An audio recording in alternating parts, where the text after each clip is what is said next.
शताब्दी वर्ष आहे आणि पुण्यामध्ये आम्ही एक जागतिक विक्रम करायचं ठरवलं आहे।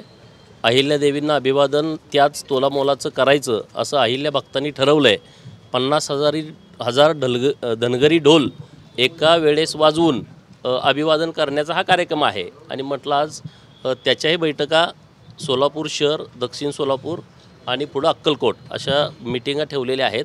त्या निमित्तानं सर्व समाज बांधवांशी बोलणार आहे। आपण या कार्यक्रमाला केंद्रीय गृहमंत्री अमित शहा यांना बोलण्याचं देखील बोललेलं आहात, निमंत्रण तसं तुम्ही देणार आहात। अजित पवारांना मात्र निमंत्रण देणार नाही तो झाला, काल विषय झाला, तो काल विषय झाला। त्याच्यावर सूरज चव्हाण यांनी चलो जाऊ द्या। हे बघा, सूरज चव्हाणांनी तुम्हाला शेख चिल्ली म्हणले, म्हणजे ज्या झाडावर बसतो ती फांदी तोच कापतो असा शेख चिल्ली तुमचा उल्लेख केलेला आहे ट्विट करून। हे बघा, राजकीय शेख चिल्ली माझा विषय काय आहे, अहिल्यादेवींची जयंती आणि तो कार्यक्रम। आता तो कार्यक्रम सोडून मला दुसऱ्या विषयावरती बोलायचं नाही, त्यामुळे तो काय विषय जे काय असेल ते आपण त्यानंतर बघू। किरकोळ विषय लय महत्त्वाचे नाहीत। वाघ्या कुत्र्याच्या संदर्भात आहे, संभाजीराजे देखील असं म्हणाले की या संदर्भात मी अमित शहांना भेटणार आहे। हे बघा, मला तिथून बऱ्याच लोकांचे फोन येत आहेत, पण वेळेअभावी मला रायगडावरती जाता आलं नाही। परंतु या 4-5 दिवसामध्ये वेळात वेळ काढून मी रायगडावरती जाणार आहे आणि तिथली सगळी परिस्थिती मी महाराष्ट्राच्या समोर आणणार आहे। वाघ्या कुत्र्याच्या बाबतीमध्ये आमची भूमिका स्वच्छ आणि स्पष्ट आहे की वाघ्या कुत्र्याचा जो पुतळा आहे त्याला कुणी हात लावू नये।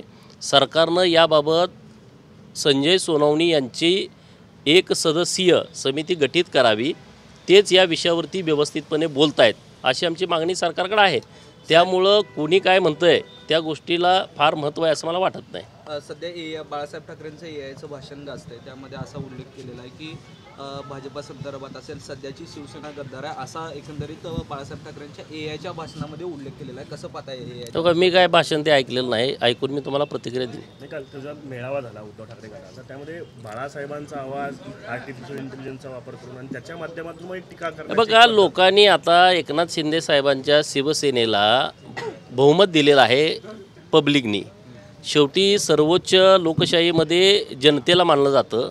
निवडणुका ह्या सगळ्या लोकशाहीच्या प्रक्रियेमधला महत्त्वाचा घटक आहे आणि विधानसभेच्या निवडणुकीमध्ये माननीय एकनाथ शिंदे साहेबांच्या नेतृत्वात ही खरी शिवसेना आहे हे लोकांनी मतं देऊन सिद्ध केलेलं आहे। त्यामुळे कोणी काय बोलतंय, कोणी भाषणं कशा पद्धतीनं तयार करून दाखवतंय ह्याला फार महत्त्व आहे असं मला वाटत नाही, कारण 4च महिने झालेत निवडणुका होऊन।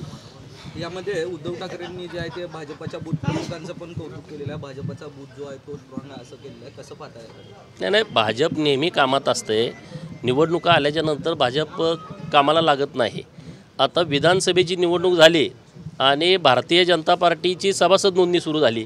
आता दुसरे पक्ष निवडणुका समोर आल्या का सभासद नोंदणी घेतात, परंतु देशभर सभासद नोंदणी झाली, परंतु महाराष्ट्रात विधानसभेची निवडणूक होती म्हणून महाराष्ट्राच्या भारतीय जनता पार्टीला त्यांनी मुदत दिली की बाबा तुम्ही विधानसभेच्या नंतर सभासद नोंदणी करा।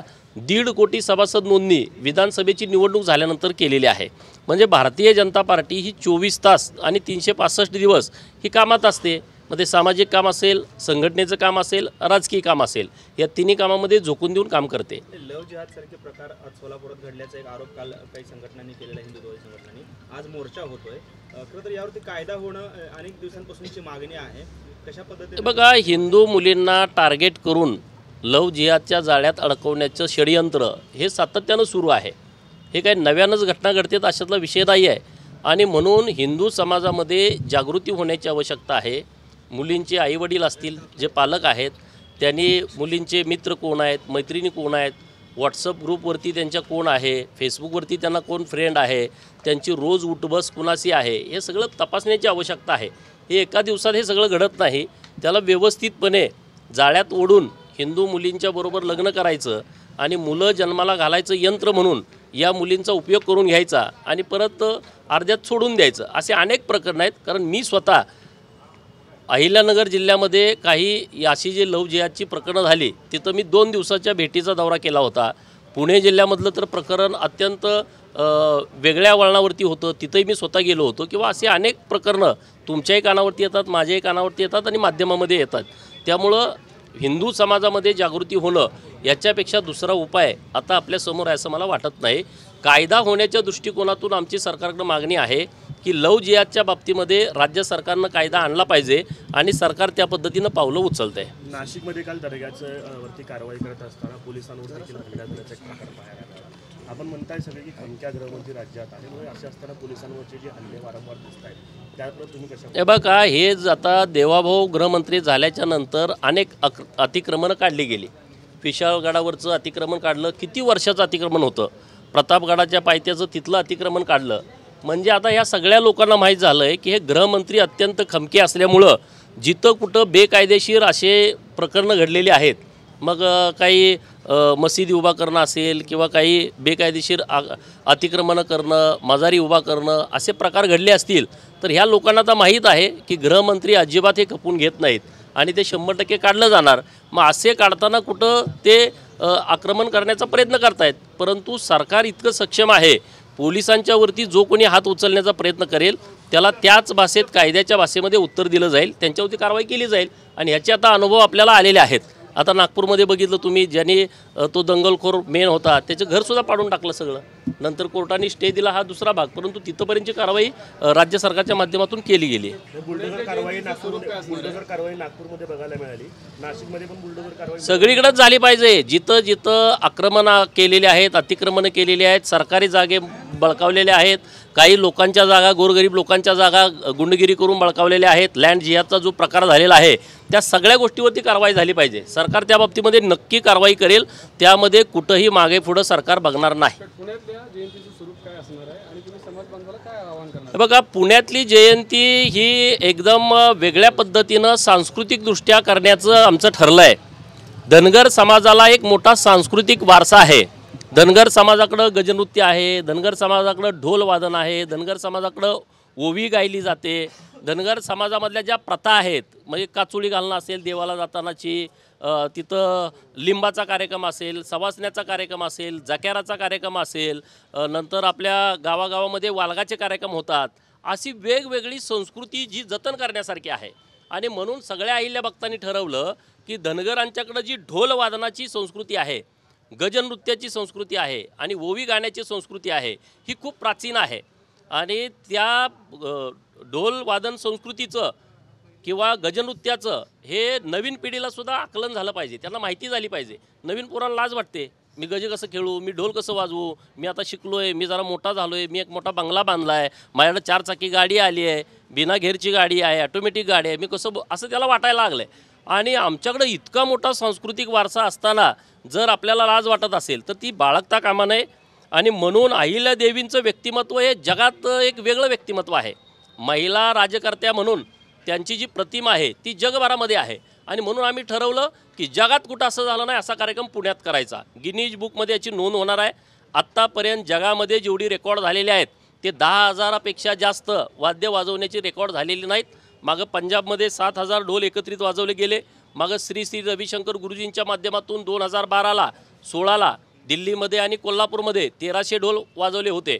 आता आम्ही म्हणलं आमची धनगरांची ही संस्कृती आहे तर 50,000 ढोल हे पुण्यामध्ये एका वेळेस वाजवून हा जागतिक विक्रम करायचा आहे. हा कार्यक्रम कुणी घेऊ शकत नाही, धनगर घेऊ शकतात, कारण त्यांच्याकडं ढोल म्हणजे त्यांचं देवासारखी श्रद्धा आहे. आता आमच्या इथं आष्ट्यामध्ये एक थोरला ढोल आहे. आष्ट्यामध्ये बिरोबाचं मंदिर आहे. आरेवाडीचं जसं बिरोबाचं मंदिर आहे, वाशीचं बिरोबाचं मंदिर आहे, पट्टणकोडोलीचं बिरोबाचं मंदिर आहे, तशा पद्धतीचं आष्ट्याला एक बिरोबाचं मंदिर आहे, खूप जुनं आहे. आणि त्यांच्याकडं थोरला ढोल आहे. बघा, हे म्हणजे ऐकण्यासारखं आहे. इकडं देवामध्ये मंदिरामध्ये आरती सुरू झाली का तिकडं ॲटोमॅटिक ढोलामधून आवाज यायला सुरुवात होते. म्हणजे रोजची घटनाही घडते. त्यामुळं देवासारखी श्रद्धा ही ढोलावरती आहे. प्रत्येक घरामध्ये ढोल हा देवाऱ्याजवळ ठेवला जातो. आणि त्यामुळं सगळ्या लोकांना आम्ही आवाहन केलं की सगळे आता ढोल बाहेर काढा, सगळे घराच्या बाहेर पडा, पुण्याच्या दिशेने या. ज्यांच्याकडे ढोल आहे त्यांनी घेऊन यायचा, ज्यांच्याकडे नाही त्यांनी विकत घ्यायचा, ज्यांना विकत घेता येत नाही दुसऱ्यांनी विकत घेऊन द्यायचा. परंतु हा कार्यक्रम भव्यदिव्य करायचा. परवा दिवशी संभाजी ब्रिगेडवर टीका केली होती, त्यानंतर आता संभाजी ब्रिगेडच्या प्रवक्त्याने देखील आपल्यावर टीका केलेली आहे. काय केल्या? जो बिरोबाचा होऊ शकला नाही तो समाजात. अरे, संभाजी ब्रिगेडच्या बांडगुळानो, तुम्ही मला सांगण्याची अजिबात आवश्यकता नाही. बिरोबा माझा देव आहे. तुम्ही चोंबड्यानं कधी बिरोबाच्या पाया पडलाय का? बिरोबाचं मंदिर तुम्हाला माहीत आहे का? जातीवाद करण्याशिवाय, समाजामध्ये तेढ निर्माण करण्याशिवाय तुमच्या संघटनेचा अजेंडा काय आहे? एक 5 मिनटं तुम्ही अजेंडा सांगा महाराष्ट्राच्या समोर. संभाजी ब्रिगेडचा अमुक अमुक अजेंडा आहे. जाती जातीत भांडणं लावणं, जाती जातीमध्ये तेढ निर्माण करणं, समाजमध्ये वातावरण खराब करणं, याच्या पलीकडे तुमचा अजेंडा काय आहे? ज्या संभाजी महाराजांच्या नावानं तुम्ही संघटना चालवता, लाजा वाटायला पाहिजे तुम्हाला की औरंगजेबाच्या कबरीच्या बाबतीमध्ये आमचा काही आक्षेप नाही अशी तुम्ही स्टेटमेंट करता. तुम्ही मला सल्ले देऊ नका. मी आणि बिरोबा आम्ही दोघं बघून घेऊ. तुम्ही चोंबडेपणा करायची अजिबात आवश्यकता नाही आणि तुम्हाला मी पुरून उरलोय. वक्फ कायद्याअंतर्गत आता सुनावणी झाली सुप्रीम कोर्टामध्ये आणि 2 जे तरतुदी आहेत त्यातल्या तर केंद्र सरकारनं आश्वासन दिलं आहे की जोपर्यंत ही सुनावणी 7 दिवसामध्ये पुढची सुनावणी येत नाही तोपर्यंत आम्ही कुठलीही त्याच्यामध्ये हालचाल करणार नाही जैसे ते परिस्थितीची. हे बघा, आपलं देश राज्य असेल, लोकशाही आहे, कायद्यावरती चालणारं आपली सरकार आहे. सुप्रीम कोर्ट असेल, हायकोर्ट असेल, यात जे काही निर्णय येतात ते आपल्यासाठी बंधनकारक असतात आणि म्हणून केंद्र सरकारनं काय भूमिका मांडली हे मला माहीत नाही. पण तुम्ही जे सांगताय तर बरोबर आहे. सुप्रीम कोर्टाचा काय निर्णय येईल त्याच्यावरती केंद्र सरकार पुढं जाईल. पण केंद्र सरकार बिलाच्या बाबतीमध्ये जी मागं भूमिका घेतली त्या भूमिकेवरती ठाम राहिलेलं आहे. फक्त ते सूरज चव्हाणांवरती अरे आपला मित्र पक्ष आहे आणि ते असं म्हणतात शेख चिल्ली म्हणतात. शेख चिल्ली तर अरे. म्हणतात पुढे ते असं पण बोललेत की बाबा राजकीय पार्श्वभूमी दरोडेखोराची ह्याची आहे त्यामुळे त्यांना अजित पवारांना कार्यक्रमाला बोलवण्याची हिंमत झाली नाही असं त्यांनी. हे बघा, दरोडेखोर हे म्हणतायत का नाही मला, ह्या विषयावरती मी कधी बोलत नव्हतो. परंतु हे राष्ट्रवादीचंच काम आहे. माझ्यावरती जे मंगळसूत्र चोरीचा आरोप घातला तेव्हा त्यांचा तिथं अपक्ष आमदार 2009 साली जो 17 उमेदवारांनी इच्छुक पाठिंबा दिला होता आणि तेव्हा मी विधानसभेची निवडणूक लढवली. मला 19,000 मतं पडली आणि हा गडी 2-2.5 हजार मतांनी पडला. तेव्हा स्वर्गीय RR पाटील मेलेल्या माणसावरती बोलायचं नसतं, परंतु हे सातत्यानं या विषयावरती बोलत आहेत. तर ते तेव्हा गृहमंत्री होते आणि ते त्यांचे एकदम मानसबंधू होते. इथं आमच्या आटपाडीत जरा काय दगड जरी पडला तरी लगेच त्याची केस व्हायची. आता एका लग्नामध्ये मी त्या लग्नपत्रिकेतला प्रमुख पाहुणा होतो. लग्नपत्रिकेमध्ये माझं प्रमुख पाहुणे म्हणून नाव होतं आणि त्या लग्नामध्ये भांडणं झाली. जेव्हा भांडणं झाली तेव्हा मी स्वतः तिथं उपस्थित नव्हतो. मी 1 तास लेट तिथं आलो होतो तरीसुद्धा माझ्यावरती केस घातली. हे राष्ट्रवादीचंच पाप आहे. आणि तेव्हा ह्या बिंडोक लोकांना माहीत नाही मी 22व्या वर्षी सफारी गाडीतनं फिरतोय तेव्हा तुमच्या छड्ड्यासुद्धा तुम्हाला नीट घालायला नव्हत्या. हे माझी पार्श्वभूमी लोकांना विचारून घ्या. आणि धनगराचा पोरगा आहे असल्यात चोऱ्या माऱ्या करायची आमची अवलाद नाही रे. परंतु आता तुमचा जेव्हा मी प्रस्थापित व्यवस्थेच्या विरोधामध्ये बोलतो तेव्हा प्रस्थापितांच्याकडे दुसरा काय पर्याय नसतो. एक तर पोलीस, दुसरा तहसीलदार, तिसरा तलाठी, चौथा ग्रामसेवक, मग SP, कलेक्टर. प्रशासनाशिवाय हे जाऊ शकत नाहीत आणि म्हणून त्यांनी ते माझ्यावरती केस टाकली. आणि त्यामुळं असली कोणी लोक माझ्या विरोधात बोलत असतील, मी या विषयावरती बोलतो आहे. कार्यक्रमाला कुणाला बोलावणं कुणाला न तो आमचा विषय आहे ना. तुम्ही कशाला एवढंच नको येऊ तर कुठल्या गाडीत बसू, हा आमचा विषय. आम्ही तुम्हाला कुणाला बोलतो तुमचे सगळे कार्यक्रम होतात, हा विषय आमचा आहे, समाजाचा विषय आहे. समाज ठरवत कुणाला बोलवायचं. समाजाला वाटलं तुम्हाला बोलवायचं तर तुम्हालाही बोलवतील. चला.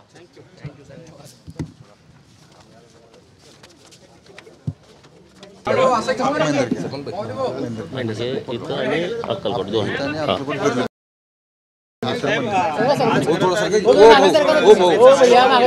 सोलापूर दौऱ्यावरती आलेला आहात, कशा पद्धतीची एकंदरीत भूमिका असणार आहे, काय नक्की? आज हिंदू सभेचं नियोजन हे महिंदरगीला केलेलं आहे. अक्कलकोट तालुक्यामध्ये सायंकाळी 6 वाजता ही सभा होते. आणि दुसरं म्हणजे पुण्यश्लोक अहिल्यादेवी यांच्या जयंतीचं 300 वर्ष आहे आणि पुण्यामध्ये आम्ही एक जागतिक विक्रम करायचं ठरवलं आहे. अहिल्यादेवींना अभिवादन त्याच तोलामोलाचं करायचं असं अहिल्या भक्तांनी ठरवलं आहे. 50,000 धनगरी ढोल एका वेळेस वाजवून अभिवादन करण्याचा हा कार्यक्रम आहे. आणि म्हटलं आज त्याच्याही बैठका सोलापूर शहर, दक्षिण सोलापूर आणि पुढं अक्कलकोट अशा मिटिंगा ठेवलेल्या आहेत. त्या निमित्तानं सर्व समाज बांधवाशी बोलणार आहे. आपण या कार्यक्रमाला केंद्रीय गृहमंत्री अमित शहा यांना बोलण्याचं देखील बोललेलं आहात. निमंत्रण तसं तुम्ही देणार आहात. अजित पवारांना मात्र निमंत्रण देणार नाही. तो झाला काल विषय झाला. काल विषय झाला. त्याच्यावर सूरज चव्हाण यांनी चलो जाऊ द्या. हे बघा, सूरज चव्हाणाने तुम्हाला शेख चिल्ली म्हणलेलं आहे. म्हणजे ज्या झाडावर बसतो ती फांदी तोच कापतो असा शेख चिल्ली तुमचा उल्लेख केलेला जाऊ आहे द्या. ट्विट करून. हे बघा, राजकीय शेख चिल्ली माझा विषय काय आहे, अहिल्यादेवींची जयंती आणि तो कार्यक्रम. आता तो कार्यक्रम सोडून मला दुसऱ्या विषयावरती बोलायचं नाही. त्यामुळे तो काय विषय जे काय असेल ते आपण त्यानंतर बघू. किरकोळ विषय लय महत्त्वाचे नाहीत. वाघ्या कुत्र्याच्या संदर्भात आहे. संभाजीराजे देखील असं म्हणाले की या संदर्भात मी अमित शहांना हे बघा मला तिथून बऱ्याच लोकांचे फोन येत आहेत, पण वेळेअभावी मला रायगडावरती जाता आलं नाही. परंतु या 4-5 दिवसामध्ये वेळात वेळ काढून मी रायगडावरती जाणार आहे आणि तिथली सगळी परिस्थिती मी महाराष्ट्राच्या समोर आणणार आहे. वाघ्या कुत्र्याच्या बाबतीमध्ये आमची भूमिका स्वच्छ आणि स्पष्ट आहे की वाघ्या कुत्र्याचा जो पुतळा आहे त्याला कुणी हात लावू नये. सरकारनं याबाबत संजय सोनवणे यांची एक सदस्यीय समिती गठीत करावी, तेच या विषयावरती व्यवस्थितपणे बोलत आहेत अशी आमची मागणी सरकारकडे आहे. त्यामुळं कोणी काय म्हणतंय त्या गोष्टीला फार महत्त्व आहे असं मला वाटत नाही. सध्या बाळासाहेब ठाकरेंचं एआयचं भाषण गाजतंय, त्यामध्ये असा उल्लेख केलेला आहे की भाजपा संदर्भात असेल, सध्याची शिवसेना गद्दार आहे, असा एकंदरीत बाळासाहेब ठाकरेंच्या एआयच्या भाषणामध्ये उल्लेख केलेला आहे. कसं पाहताय एआय? मी काय भाषण ते ऐकलेलं नाही, ऐकून मी तुम्हाला प्रतिक्रिया दिली. नाही, काल तुझा मेळावा झाला उद्धव ठाकरे गटाचा, त्यामध्ये बाळासाहेबांचा आवाज आर्टिफिशियल इंटेलिजन्सचा वापर करून आणि त्याच्या माध्यमातून मग एक टीका करण्याची बघा, लोकांनी आता एकनाथ शिंदे साहेबांच्या शिवसेनेला बहुमत दिलेलं आहे पब्लिकनी. शेवटी सर्वोच्च लोकशाहीमध्ये जनतेला मानलं जातं. निवडणुका ह्या सगळ्या लोकशाहीच्या प्रक्रियेमधला महत्त्वाचा घटक आहे आणि विधानसभेच्या निवडणुकीमध्ये माननीय एकनाथ शिंदे साहेबांच्या नेतृत्वात ही खरी शिवसेना आहे हे लोकांनी मतं देऊन सिद्ध केलेलं आहे. त्यामुळं कोणी काय बोलतं आहे, कोणी भाषणं कशा पद्धतीनं तयार करून दाखवतं आहे ह्याला फार महत्त्व आहे असं मला वाटत नाही, कारण 4च महिने झालेत निवडणुका होऊन. यामध्ये उद्धव ठाकरेंनी जे आहे ते भाजपच्या बूथ प्रमुखांचं पण कौतुक केलेलं आहे. भाजपचा बूथ जो आहे तो स्ट्रॉंग आहे असं केलेलं आहे. कसं पाहताय? नाही, भाजप नेहमी कामात असते. निवडणुका आल्याच्या नंतर भाजप कामाला लागत नाही. आता विधानसभेची निवडणूक झाली आणि भारतीय जनता पार्टीची सभासद नोंदणी सुरू झाली. आता दुसरे पक्ष निवडणुका समोर आल्या का सभासद नोंदणी घेतात, परंतु देशभर सभासद नोंदणी झाली, परंतु महाराष्ट्रात विधानसभेची निवडणूक होती म्हणून महाराष्ट्राच्या भारतीय जनता पार्टीला त्यांनी मुदत दिली की बाबा तुम्ही विधानसभेच्या नंतर सभासद नोंदणी करा. 1.5 कोटी सभासद नोंदणी विधानसभेची निवडणूक झाल्यानंतर केलेली आहे. म्हणजे भारतीय जनता पार्टी ही 24 तास आणि 365 दिवस ही कामात असते. मग ते सामाजिक काम असेल, संघटनेचं काम असेल, राजकीय काम असेल, या तिन्ही कामामध्ये झोकून देऊन काम करते. लव जिहाद सारखे प्रकार आज सोलापुरात घडल्याचा एक आरोप काल काही संघटनांनी केलेला, हिंदुत्ववादी संघटनांनी. आज मोर्चा होतोय. खरं तर यावरती कायदा होणं अनेक दिवसांपासूनची मागणी आहे. कशा पद्धतीने? बघा, हिंदू मुलींना टार्गेट करून लव जिहादच्या जाळ्यात अडकवण्याचं षडयंत्र हे सातत्यानं सुरू आहे. हे काही नव्यानंच घटना घडतात अशातला विषय नाही आहे आणि म्हणून हिंदू समाजामध्ये जागृती होण्याची आवश्यकता आहे. मुलींचे आईवडील असतील, जे पालक आहेत, त्यांनी मुलींचे मित्र कोण आहेत, मैत्रिणी कोण आहेत, व्हॉट्सअप ग्रुपवरती त्यांच्या कोण आहे, फेसबुकवरती त्यांना कोण फ्रेंड आहे, त्यांची रोज उठबस कुणाशी आहे, हे सगळं तपासण्याची आवश्यकता आहे. हे एका दिवसात हे सगळं घडत नाही.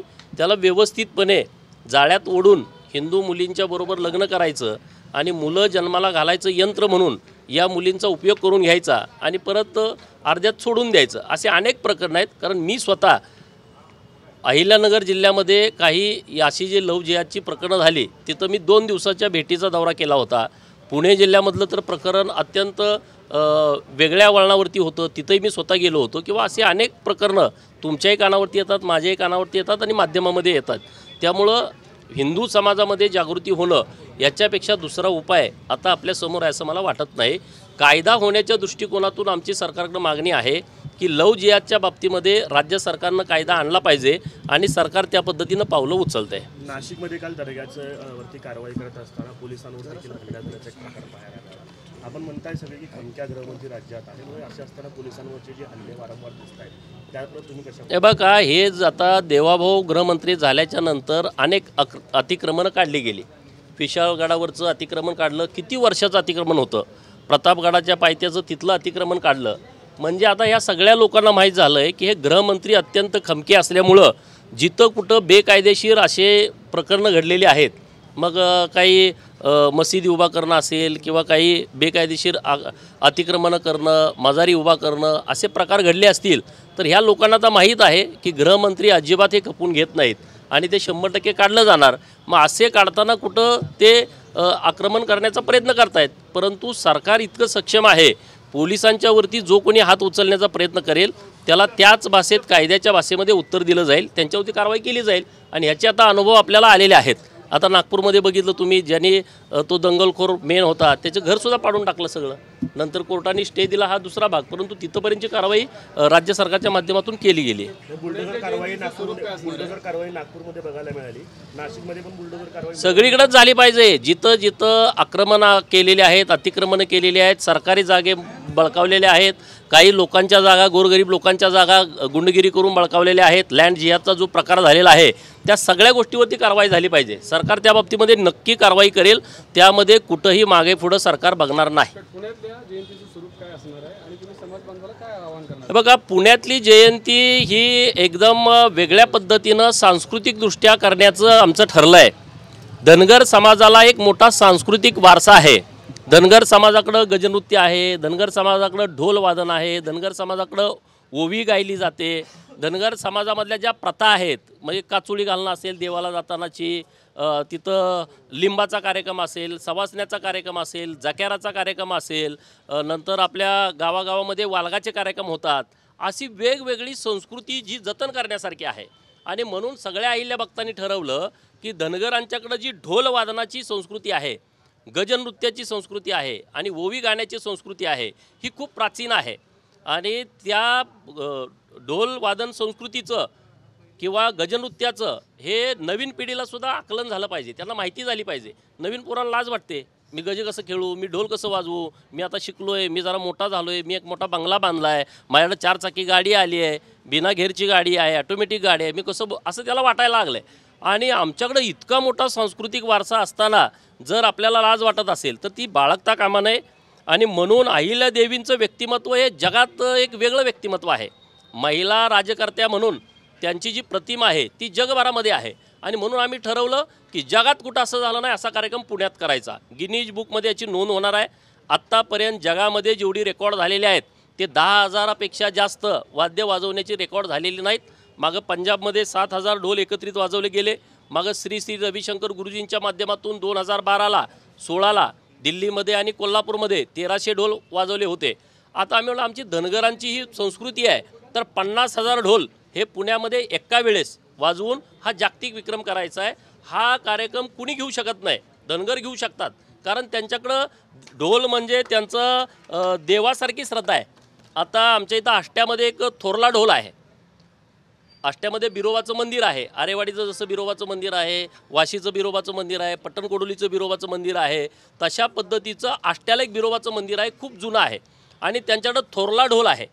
बघा, हे म्हणजे ऐकण्यासारखं आहे. इकडं देवामध्ये मंदिरामध्ये आरती सुरू झाली का तिकडं ॲटोमॅटिक ढोलामधून आवाज यायला सुरुवात होते.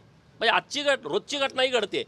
त्यामुळं देवासारखी श्रद्धा ही ढोलावरती आहे. प्रत्येक घरामध्ये ढोल हा देवाऱ्याजवळ ठेवला जातो. आणि त्यामुळं सगळ्या लोकांना आम्ही आवाहन केलं की सगळे आता ढोल बाहेर काढा, सगळे घराच्या बाहेर पडा, पुण्याच्या दिशेने या. ज्यांच्याकडे ढोल आहे त्यांनी घेऊन यायचा, ज्यांच्याकडे नाही त्यांनी विकत घ्यायचा, ज्यांना विकत घेता येत नाही दुसऱ्यांनी विकत घेऊन द्यायचा. परंतु हा कार्यक्रम भव्यदिव्य करायचा. परवा दिवशी संभाजी ब्रिगेडवर एक टीका केली होती, त्यानंतर आता संभाजी ब्रिगेडच्या प्रवक्त्याने देखील आपल्यावर टीका केलेली आहे. काय केल्या? की जो बिरोबाचा होऊ शकला नाही तो समाजात. अरे, संभाजी ब्रिगेडच्या बांडगुळानो, तुम्ही मला सांगण्याची अजिबात आवश्यकता नाही. बिरोबा माझा देव आहे. तुम्ही चोंबड्यानं कधी बिरोबाच्या पाया पडलाय का? बिरोबाचं मंदिर तुम्हाला माहीत आहे का?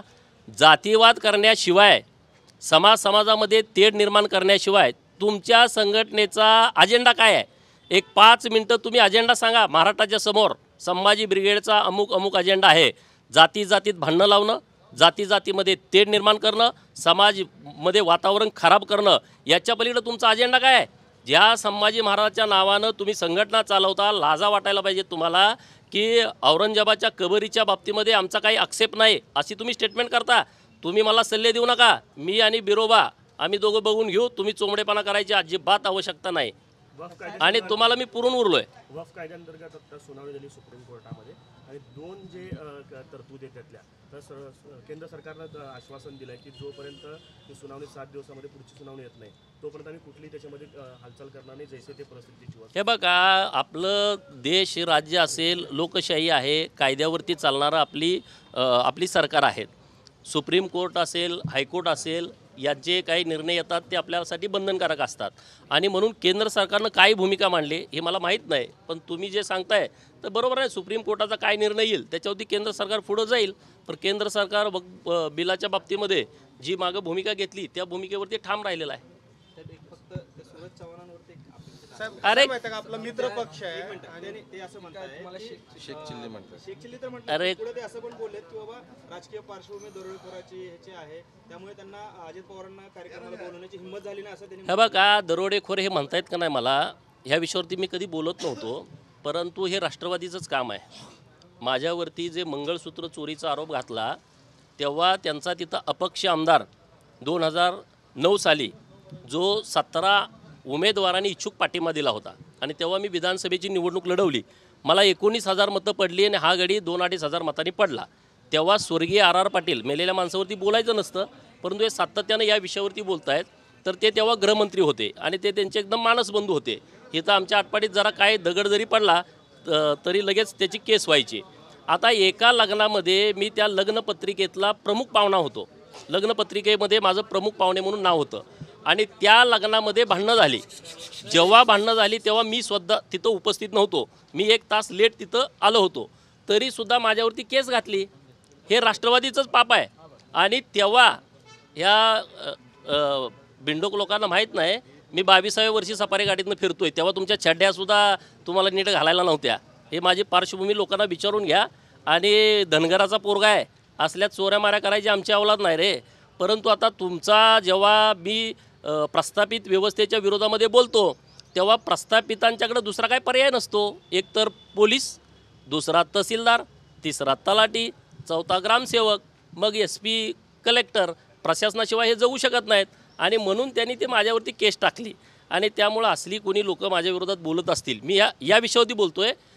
कार्यक्रमाला कुणाला बोलावणं कुणाला न तो आमचा विषय आहे ना. तुम्ही कशाला एवढंच नको तर कुठल्या गाडीत बसू, हा आमचा विषय. आम्ही तुम्हाला कुणाला बोलतो तुमचे सगळे कार्यक्रम होतात, हा विषय आमचा आहे, समाजाचा विषय आहे. समाज ठरवत कुणाला बोलवायचं.